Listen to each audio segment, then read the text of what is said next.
কারোর বাসস্থান চট্টগ্রামে কিন্তু অফিস করেন তিনি ঢাকায়, সপ্তাহে ৩-৪ দিন বা 5 দিন তাকে ঢাকায় যদি অবস্থান করতে হয়, প্রশ্ন হলো ঢাকায় তিনি কি করেন? ঢাকা নিশ্চয়ই তিনি একটা বাসা ভাড়া করেছেন, কোনো একটা ম্যাচ ভাড়া করেছেন, কোথাও তিনি থাকেন। যদি কোনো জায়গায় তিনি থাকেন, তার একটা ঠিকানা হয়, তাহলে এই জায়গার বসবাসকারী তিনি, অস্থায়ী বাসিন্দা কিন্তু বসবাসকারী বাসিন্দা, তিনি মুসাফির নন। সেই হিসাবে তিনি পুরো নামাজ পড়বেন।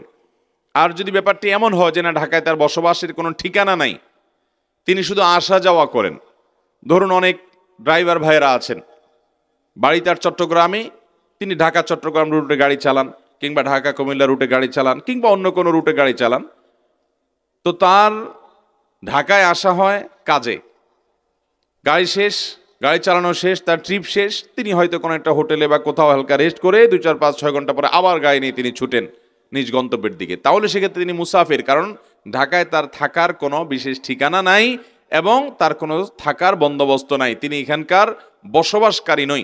বসবাসকারী 2 প্রকার, একটা স্থায়ী, একটা অস্থায়ী। আপনি স্থায়ী ঠিকানা থাকলেও পুরো নামাজ পড়বেন, আর অস্থায়ী ঠিকানা থাকলেও আপনাকে পুরো নামাজ পড়তে হবে। এবার আপনি দেখবেন যে আপনি যেখানকার জন্য প্রশ্ন করছেন সেখানে আপনি কি স্থায়ী বাসিন্দা নাকি অস্থায়ী বাসিন্দা। যদি আপনার স্থায়ী ঠিকানা হয় চট্টগ্রাম, তাহলে তো আপনি সেখানকার অস্থায়ী বাসিন্দা। অস্থায়ী বাসিন্দা হলে আপনি ভাড়াটিয়া হতে পারেন, সেটা হতে পারে একটা ম্যাচ, তাহলে সেক্ষেত্রে আপনি সেখানে পুরো নামাজ পড়বেন। আর যদি আপনি স্থায়ী বাসিন্দাও নন, অস্থায়ী বাসিন্দাও নন সেখানে, বরং সেখানে আসা যাওয়া করেন, 2 দিন 4 দিন থাকেন, আবার চলে যান, এবং থাকেন অন্য কারোর কোনো জায়গায়, কোনো হোটেলে, তাহলে সেক্ষেত্রে আপনি সেখানকার বসবাসকারী অস্থায়ী বাসিন্দাও নন, যার কারণে সেখানে আপনি মুসাফিরের নামাজ পড়বেন।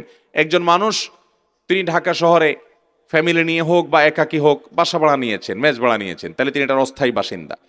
আবার একজন মানুষের স্থায়ী ঠিকানা পরিবর্তন হতে পারে।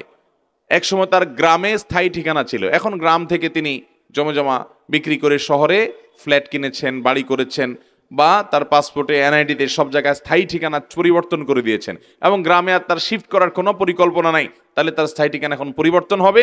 এ বদলোক পরবর্তীতে গ্রামে এলে সেখানে মুসাফির থাকবেন, কারণ সেটা তার স্থায়ী ঠিকানা না, আর বর্তমান ঠিকানা তো নাই, কারণ তিনি শহরে বসবাস করেন। অতএব সেখানে তিনি মুসাফিরের নামাজ পড়বেন। আর যদি এমন হয়, অনেক প্রবাসী আছেন, সৌদি আরবে থাকেন, মিডল ইস্টে থাকেন, ইউরোপে থাকেন, তখন আপনার সেই দেশে থাকার ব্যবস্থা আছে, আপনি সেখানে অস্থায়ী বাসিন্দা কিংবা সেখানকার আপনি স্থায়ী বাসিন্দাও হতে পারেন।